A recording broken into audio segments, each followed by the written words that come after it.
G'day YouTube, Warbles on a lot here, with the conclusion So the question is of the Minefield. from the proper remit of the presidential pardon, so the purposes for which that power properly exists. And so it seems like there were two considerations that were relevant. One was the unlikelihood of Dixon receiving a fair trial. So that's saying that justice is not likely to be done in this case. So it's a purely justice consideration. But another consideration, I think, was this idea, and a very important one, that the nation had been through a very traumatic time of political division, and the only way to re-establish democracy on a firm footing was to put aside retributive concerns and get them out the way, not have them festering, and then move on from a blank slate, as it were. Now, it seems to me you can have a question about whether or not he was right about that, but they seem to be the right sorts of considerations. Yeah, they're legitimate criteria on which to draw. He did suffer politically hugely for that, by the way, we should point out. So am I right in identifying the contradiction or the paradox I did, and if so, is this remotely soluble, or do we just have to live with it? I think we have to live with it. It certainly exists. So if you go back to Aristotle, we had this idea that, of course, we need general rules in order to live our lives, and these are enshrined in law. But no rules can anticipate all future eventualities, and it would be self-defeating to try to anticipate them, because then the rules would be so refined and detailed they wouldn't serve their function. So Aristotle says, occasionally rules break down. Yes, you've got to have a rule saying you've got to lock the city gates at midnight. But if you lock them in the face of a retreating army that's defending the city, then you're defeating the purpose of the rule. At that point, you need some discretion that says, in this circumstance, the rule isn't achieving its function, we need to depart from it. And historically, we've had, in the English system, common law courts supplemented by courts of equity, and they would offer this discretionary justice. But precisely the paradox you described happened there. Those equitable rules ended up being formalized, and then subject themselves complicated areas of law to study. Exactly. And so there's always a tendency to say, well, why don't we formalize the considerations that the official is acting on in terms of discretion? But you'll never get to the point where you can completely formalize everything. So there's just this difficult thing of achieving an institutional balance between rule and discretion. So are we just putting our faith then in the system of democratic politics, that if you abuse presidential pardons, you then pay a democratic price, and maybe Donald Trump is walking into that by doing it so early in his term as opposed to late in his term? Because if that's what we're placing our faith in, then I feel that this is a real flashpoint, because we have a president that doesn't seem to be bound by any of those typical democratic strictures because of the fragmentation of the whole polity in the first place. I agree that's a problem, but in order for him to be held democratically accountable, there needs to be a widespread appreciation amongst society as a whole what the purpose of such a power is. And I think there could be a cynicism about this power, precisely for the reason Scott gave. There is a sort of tradition, or at least a recent tradition, of using it in a cronyistic fashion. So we need to have some sort of discourse about, should there be such a power, and if so, how should it be exercised? I mean, one important consideration, for example, is that mercy might be a conduit, or a consideration for which the pardoning power is a conduit. Are we always going to say that retributive justice must be done, that it's an absolute priority? What about cases where someone's repented?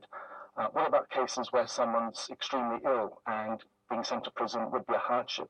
Don't we want to preserve those possibilities that our society should respond not only with justice, but with compassion? And one interesting thing is looking at the reasons Trump gave. I mean, I agree with everything that's been said about this, smelling a rat with respect to this decision.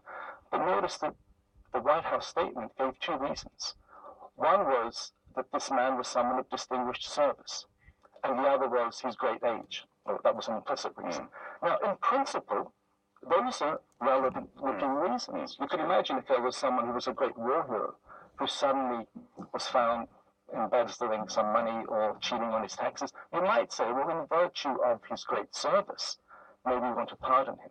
So even Trump, you're seeing there the tribute that vice is paying to virtue. He's at least appealing to the right sorts of reasons, though most of us would disagree that in this case, those reasons actually exist. He's only doing it on paper. Sure. In person, the reasoning is very different. Well, I mean, that's absolutely, I'm inclined to believe that. But of course, it's always hard to know what real reasons decision makers have. Come on. Yeah. No, I agree. I agree. But I think it is interesting that nonetheless he's not saying this is an unbounded exercise of power. I can do what the hell I want to. Even he is feeling constrained on paper to come up with reasons have the right sort of shape, even though you and I might think this is just window dressing. And I think those reasons probably would have some purchase had, for instance, there been some statement of remorse or regret on Joe Arpaio's part, or even after the sentence itself had already been handed down. But the fact that this is, in a very literal sense, a kind of get-out-of-jail-free card and a retrospective justification of the act that put him in the court's disfavor in the first place, I mean, that all for me ends up being incredibly complex. But John, there's something else here that I'm really interested in the way that you raised the prospects both of repentance and of mercy, which are not terms that we often think of in terms of criminal justice.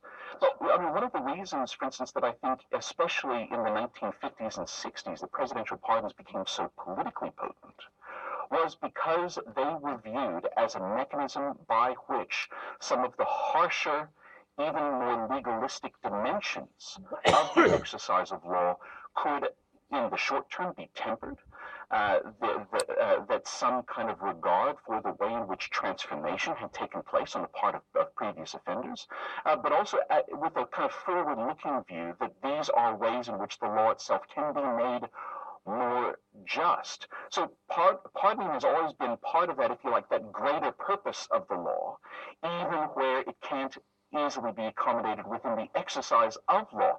Is mercy something that can be part of legal practice, or is this a kind of necessary supplement to allow the law to reach its proper ends? That's a good question. I had a meeting actually recently with some judges here talking about mercy and its place in legal adjudication. And it's very obvious that they do mercy in sentencing decisions. But it's very difficult to avow that openly, because we live in a culture in which notions like mercy and broader notions like charity, from which they derive, are often seen as suspect in the political context. We much prefer to see ourselves as rights bearers demanding justice. That seems to fit with our dignified conception of ourselves as citizens. But to see ourselves as supplicants requesting mercy from the state seems not to be a very dignified posture. Well, it's more than that, though. It's about the prospect of corruption. It's that mercy can become a byword for doing favours for people who don't deserve it but have some partial or partisan reason for receiving it. I entirely agree with that, but I think justice too can become a byword for corruption. Many things that are presented under the heading of justice actually are entirely self-serving. So the question then becomes, for these judges, are there legitimate considerations of mercy which temper justice? So you'd have to answer this question. Yes, this person deserves this punishment as a matter of justice. The gravity of what they've done merits this level of severity of punishment. However, now there's an extra reason of compassion, perhaps because they've repented, perhaps because of their deprived upbringing, perhaps because they've just suddenly contracted a terrible disease.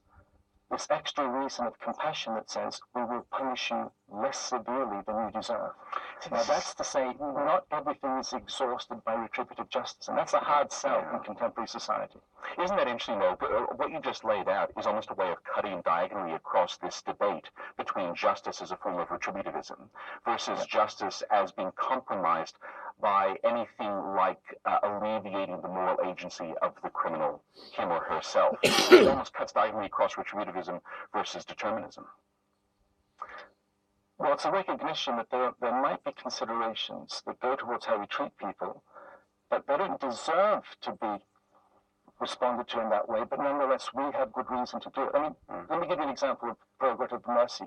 The cabin boy case, where stranded sailors killed and ate a cabin boy in order to stay alive. So a case of cannibalism. This was their only way to survive. I should point out we have 10 seconds left. So let's pick that bit now. What a tease for the podcast. If you want to hear about the cannibal case from Justice Eulis, hang around. We're on for the radio show. The podcast bit's coming up next. Yeah, right. Well, I don't know really what you can do about Donald Trump discovering that when he was elected, he really thought he was being elected the King of America. That was pretty much what he thought he was getting himself in for. And now he's discovered that there is, in fact, one seriously king-like power conferred upon the prissy dunce of Uncle Spam. And that seriously king-like power is that he can pardon anybody for anything at any time, regardless of what the entire judicial penal system might have in mind. And he's sent a message to everybody who knows what he got up to during his campaign in the way of Russian financing and in the way of Russian involvement in placement of fake news and fiddling around in America, hacking this, releasing that. He's basically saying to people who've had to resign in a cloud of disgrace, he's saying, don't roll over for the prosecutors. Don't tell them what happened to get yourself out of trouble. Stick with the plan and you will be pardoned no matter what went on. Which is a politically canny yet disgusting thing for him to be doing, but it seems to be what's going down. Simultaneously, here in Oz, we've just had a winter. It's the hottest winter since records began in 2001. About 1.9 degrees Celsius above the baseline, which was 1950 to 1980 winter average temperature for the whole of the continent. So over there in the excited states, Tronald Dump, who's just discovered that he has king-like powers to pardon anybody for anything, he's faced with California being on fire at the same time that its biggest dam system is broken. And for those of you who haven't been paying attention, go and have a look at the Oroville Reservoir Spillway Reconstruction Project. California Department of Water Resources has a YouTube channel. There's an American airline pilot named Juan Brown, Juane or something, Brown. His channel is Blanco Leary, lowercase BLANCOLIRI, Blanco Leary channel.